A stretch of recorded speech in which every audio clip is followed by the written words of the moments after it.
বাচ্চার নিথর দেহটা ধরার পরে আমরা একটু ইমোশনাল হয়ে গিয়েছিলাম কিছুক্ষণের জন্য। তারপরেও আমরা চেষ্টা করেছি দ্রুত হসপিটালে প্রেরণ করার। আমরা কিছুক্ষণ আগে জানতে পারলাম তাকে মৃত ঘোষণা করা হয়েছে। ইন্না লিল্লাহি ওয়া ইন্না ইলাইহি রাজিউন। আমরা আসলে বাবা মার কথা চিন্তা করছি তার, আমরা অবশ্যই তার পরিবারের প্রতি সমব্যথী।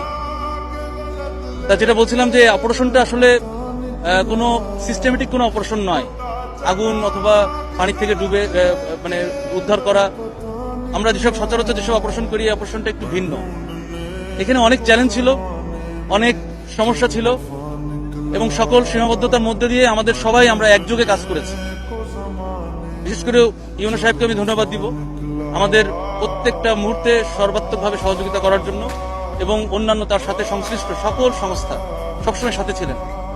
তা আমাদের এই অপারেশনটা সীমাবদ্ধতা ছিল যে এটা মানে জরুরি দ্রুত করাও যায় না, আবার একই সাথে শুরুতেই আমাদের একটু ইমোশনাল কারণে হয়তো ভুলটা হয়ে গিয়েছে। আমরা আসার আগেই ওনারা চেষ্টা করেছিলেন, এই চেষ্টাতে আসলে ওই সময় তার এই যে 8 থেকে 6 ইঞ্চির, আমরা বলছি 6 ইঞ্চি, বাট আসলে এটা প্রথমে ছিল 8 ইঞ্চি, এই ডায়ার একটা ছোট ইসের মধ্যে যখন চেষ্টা করা হয় তখন কিন্তু অনেক মাটি পড়ে যায়, মাটি এবং খড়কুটো পড়ে যায় এবং বেশ পরিমাণ পড়ে যায়। আমাদের সার্চ ভিশন ক্যামেরা দিয়ে কিন্তু আমরা যখন দেখি আসার পরপরই, তখন কিন্তু দেখা যায় শুধুমাত্র মাটি, তার কোনো অস্তিত্ব অথবা হাত মুখ কোনো কিছুই দেখা যাচ্ছিল না, খড়কুটো দেখা যাচ্ছিল।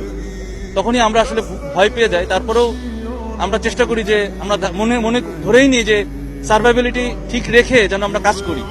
তার জন্য আমরা চেষ্টা করেছি বড় যান্ত্রিক কাজ এবং একই সাথে ম্যানুয়ালি আমরা সফট হ্যান্ডে দুইটাকে মিলিয়ে আমরা ইম্প্রোভাইজ পদ্ধতিতে আমাদের, আপনারা দেখেছেন যে 3টা এক্সকাভেটর কিভাবে কাজ করেছে।